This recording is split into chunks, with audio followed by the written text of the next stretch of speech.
trabaho, na ngayon talagang knowledge is everywhere. Tapos mga babae, yung strength na lalaki, kaya na rin nila ngayon. Kaya naniniwala ako talaga na equal na pareho. Huh? Anyway, ayun, I know na you're engaged na. Yes. Congratulations. Kailan ang wedding? Kung okay with you to share or any... Hindi pa, okay. Pero is this happening this year? Or... This year. Wow! Hindi nyo alam, bukas na. Tsaka, Napapahinga, charot. So, kung bukas na ito, char, parang sa Korea ba kayo? Japan? sa Japan. Japan, okay. Propose. Tapos parang may prenup na kayo? Or ano Hindi, ba yan? ano lang yun. Photoshoot Mga lang. picto, mga photo shoot. Saan yon? Sa Korea din? O sa Japan din? Okay. So, Teya, alam ko kasi somehow, nasubaybayan ka namin, wala protege and everything. Alam mo mga pinagdaanan mo din sa love life. So, what made you say na this is it? Ito na. Pagod na. Wow! Oh, Charet. Alam mo naman, daming pinagdaanan. Wala naman masyado. meron din So, bakit pagod na ako? Hindi ako pagod. Kumaga ano lang, Usually nalalaman nila after. mararamdaman mo yun pag ito na yung para sa'yo. Pag siya na yung para sa'yo. And actually, parang first month pa lang ng relationship namin, parang na-feel na namin na parang ito Kami na na. yun. Talaga? Oo. Paano nyo nasabi yun? Akala ko nga hindi totoo yung ganun Kasi nagugulat ako, merong mga 6 months pa lang sila, kinakasal na, di ba? Di ba? May iba nga, wala pa eh. Yun nga. Doon ko na gets na may feeling pala.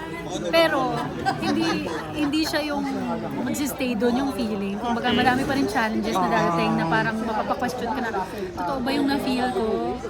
Pero mukhang ito yung pasok na. Ilang taon na kayo na as boyfriend, girlfriend? 4 years. Oh, 4 years. Basta 4 years na yun, hindi na bago yung thought na this is it or something.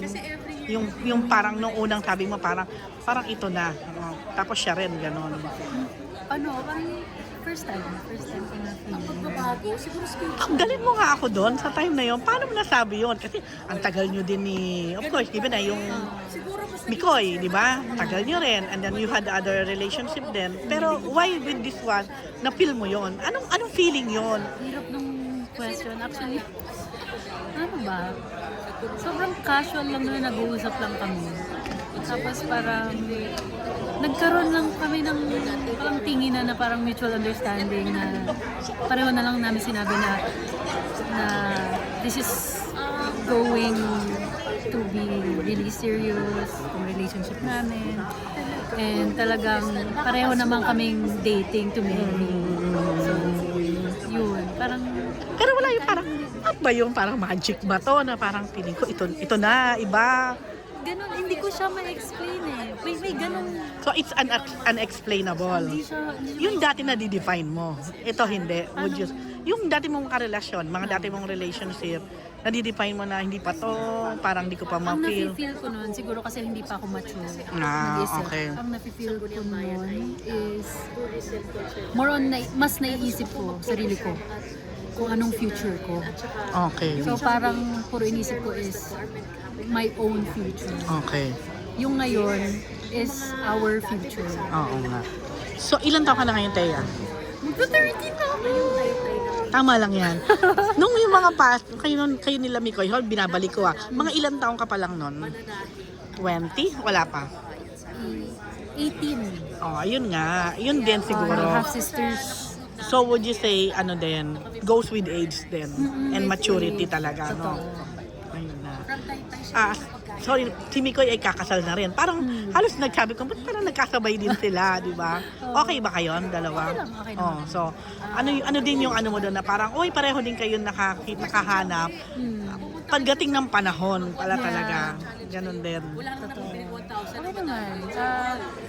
Ako, natutuwa ako na pareho namin na nahanap yung ano ba yun? Natutuwa Yung inyong ako na, partner talagang, yung talagang partner namin, yung makakasama namin na buhay. Natutuwa ako and excited ako na talagang makita ko ano yung magiging future ko with my partner.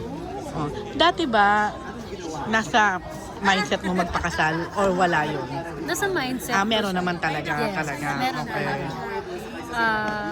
Yun nga lang, hindi ko na-experience before yung thinking about yung future together, gano'n. Pero dahil bata nga ako, pangarap ko mag-Japan, gano'n. Alam ko, dahil isa kang Hapones. Napuneta. Hindi, ano nga yung mga gusto mo nun? J-pop, ano. Oo, saka. Hanggang ngayon pupunta pa rin ako, nanonood pa rin ng concert. So, J-pop pa rin ang bet mo. J-pop Hanggang pa ngayon, rin ako. dan K-pop. Oo, pero nabuhasan. Totoo. Ay, kasi nga, Kasi mas ano naging din. serious na nga sa life. Tapos set ko yung priorities ko. Tapos dati nga kasi bata, gala.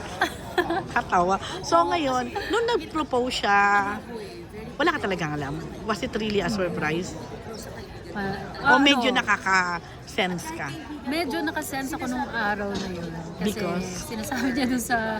Hindi naman siya kasi mahilig mag-photoshoot. Nung pupunta kami sa Japan, sinabi niya na... Nag-hire siya? Hindi, ako yung nag-hire. Ikaw ba nag-hire? Okay. Tinanong niya lang ako kung paano daw yung pag-book ng mga ganon. Sabi ko, gusto mo? Doon ako na, gusto niya. May plano? Oo, ganun. At least, di ba, maganda yung cover. Pero na-surprise ka pa rin talaga. Hindi mo pa rin talaga alam. Na-surprise pa rin ako kasi bigla niyang kinausap yung yung photographer na parang bago kami pumunta dun sa street para mag-picture. Gusto ko kasi dun sa puno na dilaw. So, alam puno ng dilaw, hindi to Puno yung... na dilaw, yung ginkgo trees. Okay. Gusto ko dun mag-picture. Tapos kinausap niya yung photographer na before we go to the street to take pictures, picture pa daw kami ng konti doon. Tapos sabi ko, tumalikod ako, sabi ko, hala, ito na yata. winner. So, may ano ka na rin talaga. Okay. Di ba maganda? Pag ninon ko, kaluhod na siya. Bongga, this is your first time na nagsabi ka ng yes, I will marry you. Ganon. Yun, first time. This is really your first time. In the past, walang Wala. Nice naman pala. So, this is really the first. So, paano mo na ngayon nakikita yung sarili mo soon? As a wife, maybe future mother, syempre. Nai-imagine mo na. Di pa. Yung sa pagiging mother, parang di pa ako ready. Parang kahit 32. Okay. Ninang ko nga 40 something, nagkaanak pa. Huwag mo naman paabuting gano'ng katagal. Sino ninang yan? Non-showbiz? Non-showbiz. Okay. Huwag mo paabutin ng gano'ng katagal. Sabi ko nga, pa-freeze ko na lang kayo.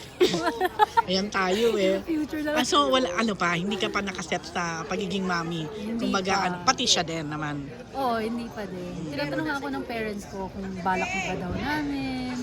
Wala din naman nanggagaling na pressure from them. Tinatanong ako kung kasi sa mga babae, di ba may biological Oo, yes, totoo.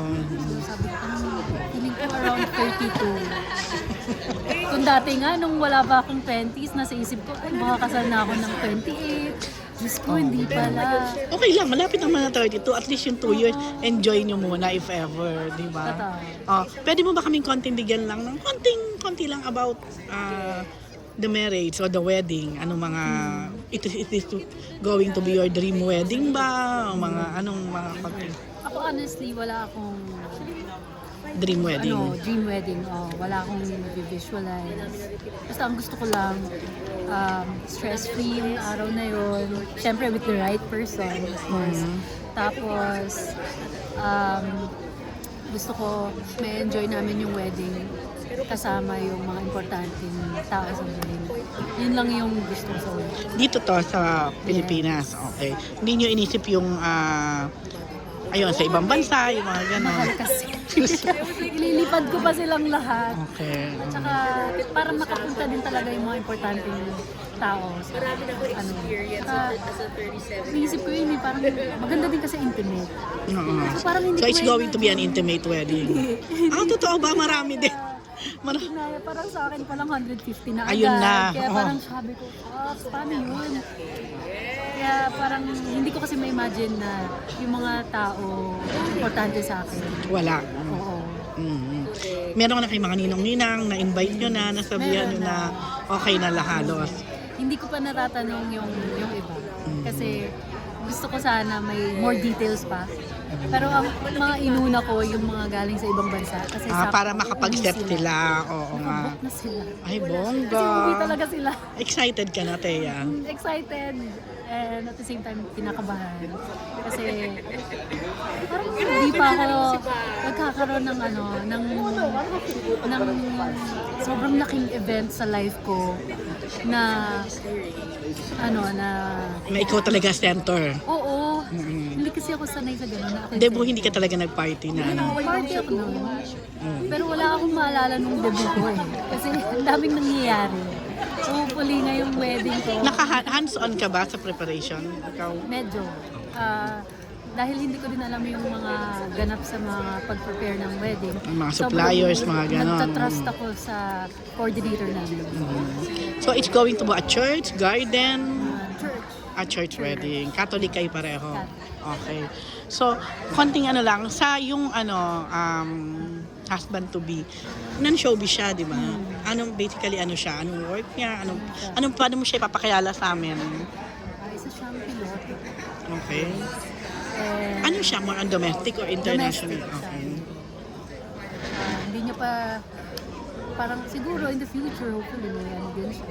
May mga ibang bansa. Malay mo, tuloy pa rin yung migrate ko sa Japan. Kasi sa Japan ito. Kakainis, Japan talaga pa rin. Japanese life, okay. Pareho din naman namin gusto. Totoo nga, kung may opportunity ka, mag-migrate ka sa Japan, ay naku, Thea. Torn ako. Sa totoo lang, torn ako kasi ngayon nga na tumatanda na ako. Parang naisip ko na saan buhay ba ako yung hindi mahihirapan sa showbiz ba na hindi ganun ka-stable kasi hindi ganun ka-stable sa atin or sa lugar, sa trabaho na hindi ko pa alam kung ano. Pero gusto ko yung bansa. Oo, gano'n, na masaya at kontento. Pwede naman. So, pinag-iisipan mo pala yun. Torn ako if ever magkaroon ng ganong chance. Okay. Career-wise ba, kumusta ka? Okay naman ako. Okay naman, I think yung nafe-feel ko ngayon sa career ko, mas madami akong time ngayon compared to before, lalo nang before pandemic. And I think timing lahat. Feeling ko na kaya mas madami akong time ngayon is to reflect kung ano ba talagang gusto ko sa buhay. So, na-reflect mo na to? Ongoing pa rin. And parang ayun nga, kasi hindi nga stable. So, ngayon gusto kong mag-try ng papatok ba na may gawin ng business. So, yun, exploring ako sa mga possibilities.